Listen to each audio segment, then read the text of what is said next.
এগৰাকী জনপ্ৰতিনিধি যিগৰাকী জনপ্ৰতিনিধিৰ অশালীন মন্তব্য অশালীন ব্যৱহাৰ সমগ্ৰ ৰাজ্যবাসীয়ে কালি প্ৰত্যক্ষ কৰিছিল আৰু তাৰ পিছতে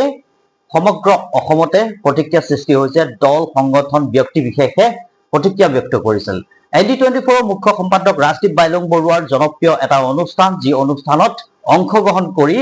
গোৱালপাৰৰ বিধায়ক গৰাকীয়ে অভব্য আচৰণ কৰিছিল ND24 মুখ্য সম্পাদক ৰাজদীপ বাইলুং বৰুৱাৰ ওপৰত আৰু তাৰ পিছতে সৰ্বত্ৰে প্ৰতিক্ৰিয়া সৃষ্টি হৈছিল আৰু প্ৰতিক্ৰিয়া ব্যক্ত কৰিছিলে অনুষ্ঠানটোৰ মাজতে প্ৰতিক্ৰিয়া ব্যক্ত কৰিছিলে তিৱা সাহিত্য পৰিষদৰ মুখ্য কাৰ্যবাহী সদস্য জীবন চন্দ্ৰ কোঁৱৰ আৰু জীবন চন্দ্ৰ কোঁৱৰ মোৰ সৈতে উপস্থিত আছে কালি এটা অনাকাংক্ষিত ঘটনা সংঘটিত হ'ল যোৱাকালি যেটো টক শ্ব' হৈছিলে সেই টক শ্ব'টো অকল মই জীৱন কো হিচাপে নহয়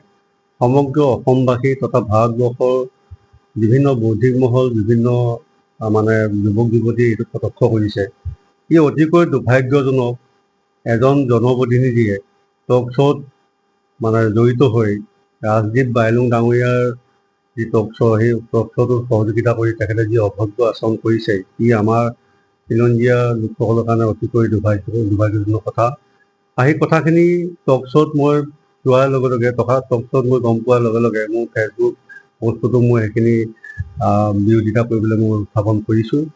কিন্তু মই এটা কথাই ক'ব বিচাৰিছোঁ খিলঞ্জীয়া ভূমি অধিকাৰ সাব্যস্তকৰণৰ কাৰণে অসমৰ মাননীয় মুখ্যমন্ত্ৰী ডক্টৰ হিমন্ত বিশ্ব শৰ্মা ডাঙৰীয়াই যি পদক্ষেপ গ্ৰহণ কৰিছে সেই পদক্ষেপক আমি সকলোৱে আন্তৰিকতাৰে গ্ৰহণ কৰিছোঁ কাৰণ খিলঞ্জীয়া লোকসকলৰ ভৱিষ্যত সুৰক্ষিত আৰু উঠি অহা প্ৰজন্মৰ ভৱিষ্যত সুৰক্ষিত কৰিবৰ কাৰণে তেখেতে অবৈধভাৱে বেদখল কৰি থকা ভূমিসমূহ তেখেতে উদ্ধাৰ কৰিবৰ কাৰণে প্ৰয়াস কৰিছে এই ক্ষেত্ৰত ৰাজদীপ বাইলুং ডাঙৰীয়াই এটা সুন্দৰ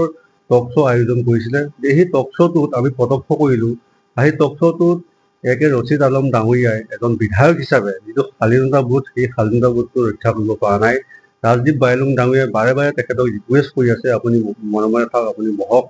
কিন্তু তথাপিও তেখেতে যিখিনি অভব্য আচৰণ কৰিছে ই কিন্তু আমাৰ খিলঞ্জীয়া লোকসকলৰ কাৰণে অশনি সংকেত গতিকে এই ক্ষেত্ৰত মই খিলঞ্জীয়া সমূহ লোকসকলক মই আহ্বান কৰিব বিচাৰিছোঁ আজি এই টক শ্ব'ৰ জৰিয়তে এজন জ্যেষ্ঠ সাংবাদিক ৰাজদীপ বাইলুং বৰুৱা বুলিলে আমি সকলোৱে জানো তেখেতৰ যি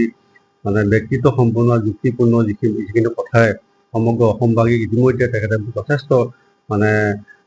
সহায় দিবৰ কাৰণে বা যথেষ্ট সহযোগিতা পাবৰ কাৰণে সক্ষম হৈছে গতিকে মই তিৱা সাহিত্য পৰিষদৰ মুখ্য কাৰ্যবাহী সদস্য হিচাপে যোৱাকালি যিটো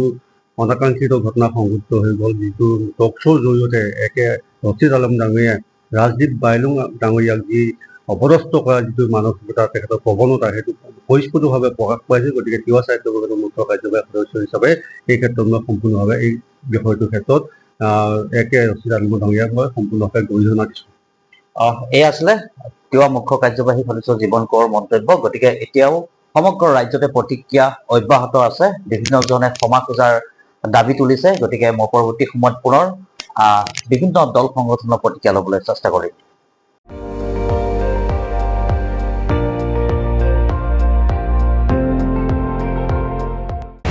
আপুনি চাই আছে ND24 সৰ্বশ্ৰেষ্ঠ নহয় সৰ্বোত্তমৰ দৌৰ